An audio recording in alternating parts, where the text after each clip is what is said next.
एका ट्रकवर मी असं छान वाचलं बघा. आता रात्रंदिवस रस्त्यावर असल्यामुळे काही काही अभ्यास रस्त्याने सुद्धा होतो. आम्ही रस्त्यात असतो, आम्हाला रसच त्यात आहे. आम्ही रस्त्यात असतो, काही काही अभ्यास रस्त्याने होतो.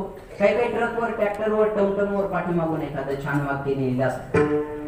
कधी कधी प्रवासात एखादं वाक्य वाचलं तर मनोरंजन होतं आणि कधी कधी एखादं वाक्य वाचलं तर बोध मिळतो. मनोरंजनाचा भाग सांगेल.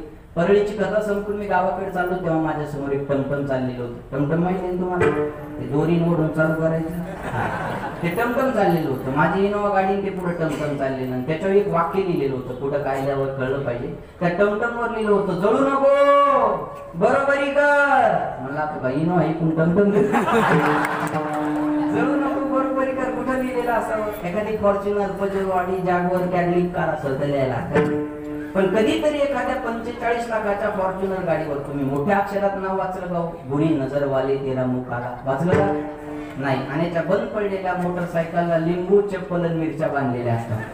काय मानसिकता घेऊन जातोय आपण काय माहिती. ह्याची त्याची मानसिकता आहे. औरंगाबाद वरून चालू तेव्हा आणखी एका रिक्षावर मला एक वाक्य वाचायला मिळालं. या ठिकाणी खोटं बोलणार नाही हा, म्हणजे इतर ठिकाणी बोलतो असंही गैरसमज करू नका. त्या रिक्षावर लिहिलं होतं, प्यार कभी झुकता नहीं और हफ्ता कभी चुकता नहीं.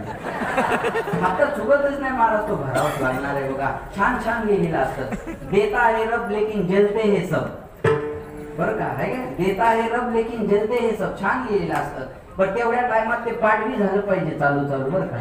नाही तर ट्रकवाल्याला म्हणतात का थांबणार मागचं पाठ करायचं, ते चालू चालू झालं पाहिजे. आणखी एक सांग, एका कंटेनरवर लिहिलेलं होतं बघा, ना गोली से डर लगता है ना गोली के बोछार से डर लगता है, ना तलवार से डर लगता है ना तलवार की धार से डर लगता है, मुझे तो सिर्फ आरटीओ के कार से डर लगता है. त्याच्या भावना त्यांनी पाठीमागे लिहून ठेवल्या होत्या. मनोरंजनाचा भाग सोडून द्या. एका ट्रकवर असं छान वाक्य लिहिलेलं होतं, मौत से किसी की रिश्तेदारी है. लक्ष देऊ नका. मौत से किसी की रिश्तेदारी है, आज मेरी तो कल तेरी बारी है. आज मी गेलो, उद्या तुला जावं लागणार आहे. म्हणतात ना, एक दिन तेरी भी डोली निकल जाएगी.